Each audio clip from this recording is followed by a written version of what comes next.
இயேசு உங்களை நேசிக்கிறார். பிரியமானவர்களே, இந்த நாளில் ஆண்டவர் நம்மளோடு பேசும்படிய வேதத்திலிருந்து சில வசனங்களை கூட வாசித்து நாம் கற்றுக்கொள்ளக்கூடிய காரியத்தை பார்ப்போம். ஆண்டவர் நம்மளோடு இடைபடுவாராக. அது யோவான் புஸ்தகம் 6வது அதிகாரம் 51வது வசனம், 53வது வசனம், 54, 5 இப்படி வசனங்கள் சொல்லுகிறது. நானே வானத்தில் இறங்கின ஜீவ அப்பம், இந்த அப்பத்தை புசிக்கிறவன் என்றென்றைக்கும் பிழைப்பான். நான் கொடுக்கும் அப்பம் உலகத்தின் ஜீவனுக்காக நான் கொடுக்கிறேன் மாம்சமே என்றார்.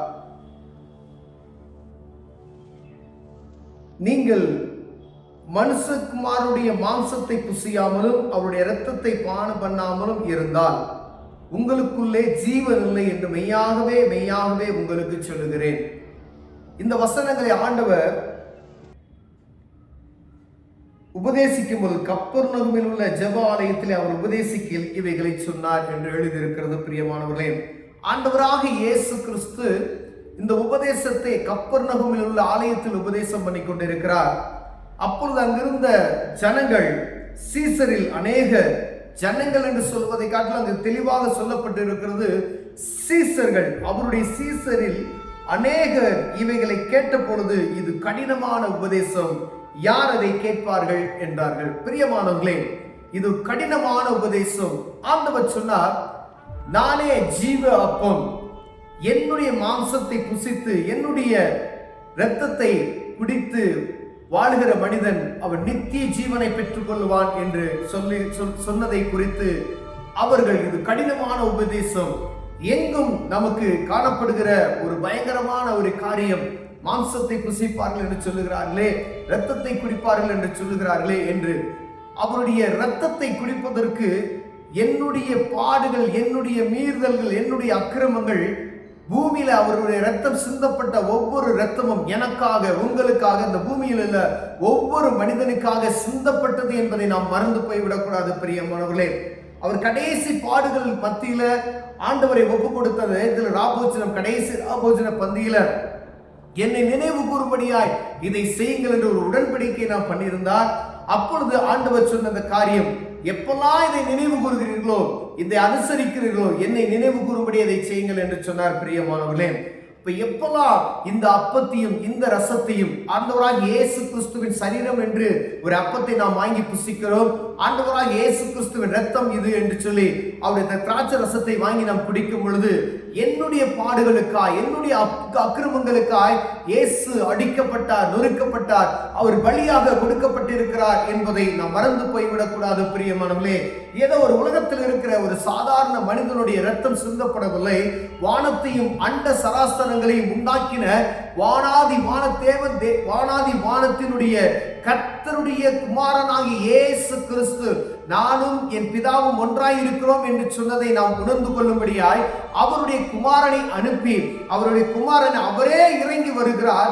குமாரனாக பிறந்து பூமியில் உள்ள மனுஷனுக்காய் தன்னையே பலியாக ஒப்பு கொடுத்தார். பிரியமானவர்களே, அப்ப அந்த இரத்தத்தை நாம் புசிக்கும் பொழுது, அதை குடிக்கும் பொழுது, இந்த அப்பத்தை வாங்கி அவர் மாம்சம் என்று சொல்லி நாம் ஒவ்வொரு நாளும் அதை நாம் உட்கொள்ளும் பொழுது, இயேசு எனக்காக மரித்திருக்கிறார் என்ற உணர்வு எனக்குள்ள வருகிறதா என்று பார்க்கும்படிய ஆண்டவர் இந்த காரியத்தை உபதேசிக்கிறது நாம் பார்க்க முடிகிறது. பிரியமானவர்களே, அநேக நேரங்கள்ல நம்ம கம்யூன் சர்வீஸ்ல போய் அதை ஒரு பயமற்ற சூழ்நிலை நாம் எடுக்கிறது நாம் பார்க்கிறோம். இங்கு சொல்லப்படுகிற இந்த காரியம் பாரு, என்னில் என் மாம்சத்தை புசித்து என் ரத்தத்தை பானம் பண்ணுகிறவனுக்கு நித்திய ஜீவன் உண்டு, நான் அவனை கடைசி நாளில் எழுப்புவேன். இதுல பங்கு பெறுகிறவர்களுக்கே கடைசி நாட்கள்ல ஆண்டவர் சொல்லுகிறார், அவர்கள் எழுப்புவேன் என்று சொல்லுகிறார். என் மாம்சம் மெய்யான போஜனமாய் இருக்கிறது, என் ரத்தம் மெய்யான பானமாய் இருக்கிறது. என் மாம்சத்தை புசித்து என் ரத்தத்தை பானம் பண்ணுகிறவன் என்னிலே நிலைத்திருக்கிறான், நான் அவனிலே நிலைத்திருக்கிறேன். அவருடைய ரத்தம் எனக்குள்ளாய் ஓடுகிறது. விசுவாசத்தின் பிள்ளைகளாகிய நாம் அதை உட்கொள்ளும் பொழுது எனக்குள்ள அவருடைய சரீரம், எனக்குள்ள அவருடைய மாம்சம், எனக்குள்ள அந்த ரத்தம் எனக்குள்ள ஓடுகிறது, இந்த உணர்வு உண்டாகும்படி ஆண்டவர் இப்படி சொல்லுகிறார். பிரியமானவர்களே, ஜீவனுள்ள பிதா என்னை அனுப்பினது போல நான் பிதாவிலும் பிழைத்திருக்கிறது போலவும் என்னை புசிக்கிறவன் என்னால் பிழைப்பான். அந்த பிதா என்னை எப்படி அனுப்பி பாடுபட்டு இது பண்ண எனக்கு இந்த ரத்தத்தை சிந்த வைத்தார், அவர் எனக்குள்ள இருக்கிறது போல இந்த ரத்தம் உங்களுக்குள் இருக்கும் பொழுது நீங்களும் பிழைப்பீர்கள் என்று ஆண்டவர் சொல்லுகிறார். பிரியமனே, வானத்தில் இறங்கின அப்பம் இதுவே, இது உங்கள் பிதாக்கள் புசித்த மன்னாவை போல அல்ல. மோசே காலத்துல ஆண்டவர் இஸ்ரவேல் ஜனங்களுக்கு புசிப்பதற்கு ஒன்றுமில்லாத போது அப்பத்தை வானத்திலிருந்து மன்னா என்கிற ஒரு அப்பத்தை கொடுத்ததை நாம் பார்க்க, அது போல அல்ல அப்படி என்று சொல்லுகிறார். அவர்கள் மரித்தார்கள், இந்த அப்பத்தை புசிக்கிறவனோ என்றென்றைக்கு பிழைப்பான் என்றார். அப்ப பாருங்க, இந்த அப்பத்தை ஒவ்வொரு நாளும் நம்ம திராட்சரசத்தையும் ஆண்டவர் இரத்தம் என்று சொல்லி விசுவாசத்தோடு புசிக்கிற நாம் இந்த ஜீவனை, அதாவது ரட்சிப்பின் ஜீவனை காத்து கொள்ளும்படிய இந்த மாம்சமான சரீரத்தை குறித்து அவர் சொல்லவில்லை, ஆவியின் சரீரத்தை குறித்து ஆண்டவர் சொல்லுகிறார். இது ஒரு நாள் மரிப்பதில்லை, எனக்குள் நித்திய காலமாய் அவன் வாழ்வான் என்று சொல்லுகிறார். பிரியமானவர்களே, ஒருவேளை இது அதுக்கு ஜனங்கள் கேட்கும் பொழுது சீசர்களே இது கடினமான உபதேசம் என்று சொல்றார். மாம்சத்தை புசிப்பார்களா, இரத்தத்தை பானம் பண்ணுவார்களா அப்படின்னு சொல்லுகிறது. விசுவாசத்தின் நிமித்தமாய் இயேசு கிறிஸ்துவின் இரத்தம் இந்த பூமியில சிந்தப்பட்டதின் நோக்கம் ஒவ்வொரு மனிதனுடைய பாவத்தை மன்னிப்பதற்கு என்பதை நாம் அறிந்தவர்களாய், அதை உணரும்படியாய், இதையெல்லாம் எப்பெல்லாம் நீங்க கடைபிடிக்கிறீங்களோ, எப்பெல்லாம் என்னை நினைவு கூறும்படி அதை செய்யுங்கள் என்கின்ற அந்த வார்த்தை எனக்குள் உங்களுக்குள்ளும் இருக்கிறதா என்று பார்க்கும்படி ஆண்டவர் ஒவ்வொரு நாளும் நம்மளை பேசுகிறார். பிரியமானவர்களே, ஏதோ ரத்தத்தை புசிக்கிறோமா அல்ல, இயேசு எனக்காய் ரத்தம் சிந்தினார், அவருடைய ரத்தம் எனக்குள்ளாய் ஓடுகிறது. இந்த விசுவாசத்தை, இந்த உறுதிப்பாட்டை நிலைத்திருக்கும்படியாய், நாம் ஒவ்வொரு நாளும் பிழைத்திருக்கும்படியாய், இதை அனுபவிக்கும்படியாய், இதை ஆசாரிக்கும்படியாய் ஆண்டவர் இப்ப இந்த காரியத்தை அன்று சொன்னார். பிரியமானவரே, அது சீசர்களுக்கு அந்த வார்த்தைகள் கடினமாய் இருந்தது, கடினமான உபதேசம் என்று சொன்னார்கள். நம்ம உட்கார்ந்து ஆண்டவர் எனக்காக சிந்தப்பட்ட ரத்தம், இதை நீங்க எப்பெல்லாம் நீங்க உட்கொள்ளுகிறீங்களோ, நான் உனக்காக அடிக்கப்பட்டேன், உனக்காக ரத்தம் சிந்தினேன், ஒரு குறிப்பிட்ட மனிதனுக்காக அல்ல, பூலோகத்தில் இருக்கிற அனைத்து குடிமகனுக்கும், எந்த தேசம் உலகம் முழுவதும் இருக்கிற தேசத்து வானத்தின் கீழே இருக்கிற எல்லா மனுக்குலத்துக்கும் ஆண்டவர் சிந்தப்பட்ட இந்த ரத்தம் தனித்தனி ஒவ்வொரு குறிப்பிட்ட மனிதனுக்கும் சிந்தப்பட்டது என்பதை மறந்து போய்விடக்கூடாது. பிரியமானவர்களே, இது உணர்கிற உணர்வை நாள் வரும் பொழுது ஆண்டவருடைய பிரசன்னத்தை நாம் உணர முடியும்.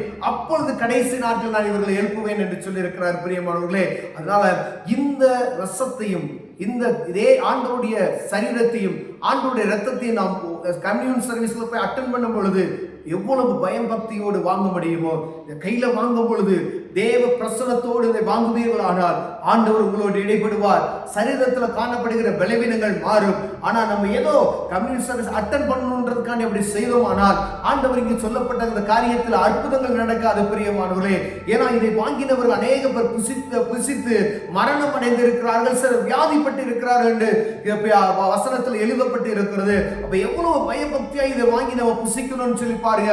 வானத்தையும் பூமியும் படைத்த சர்வ வல்லமையுள்ள தேவனுடைய இரத்தம், ஏதோ ஆட்டு ரத்தமோ கோழி ரத்தத்தையோ நாம் அப்படி செலுத்தவில்லை. அவர் சொந்த குமாரனாகிய பிதாவே இறங்கி தன் குமாரனை பலியாக கொடுத்தார்.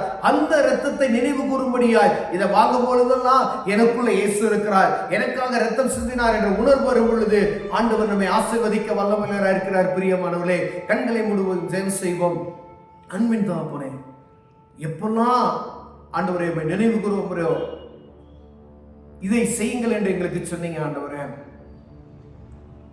இந்த அப்பத்தையும் இந்த ரசத்தையும் நாங்கள் இயேசு கிறிஸ்துவின் ரத்தம், இயேசு கிறிஸ்துவின் சரீரம் என்று சொல்லி நாங்கள் விசுவாசத்தோடு வாங்கி புசிக்கும் பொழுதெல்லாம் எனக்குள்ள இயேசு இருக்கிறார், எங்களுக்குள்ள இயேசு இருக்கிறார் என்கிற உணர்வு வரட்டும் ஐயா.